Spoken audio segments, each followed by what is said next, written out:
Finalista číslo 1, Bardoňovský platan. V tieni majestátneho platana, ktorý zasadil šľachtický rod Ambro pravdepodobne okolo roku 1700, sa písali príbehy nielen jednej rodiny, ale celého kraja. Dnes už ostalo len pár pôvodných stromov, no tento prežil. Ako tichý pamätník minulosti je dnes chráneným stromom.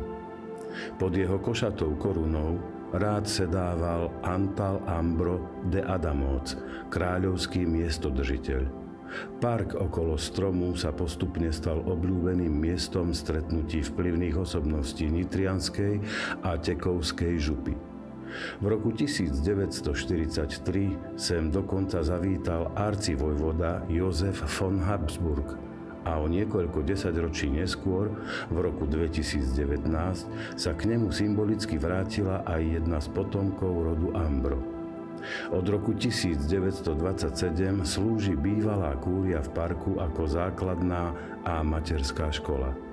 Pod vetvami platana tak vyrástli celé generácie detí, ktoré ho značením objímajú, ako by sa stávali súčasťou živej reťaze spájajúcej minulosť s prítomnosťou.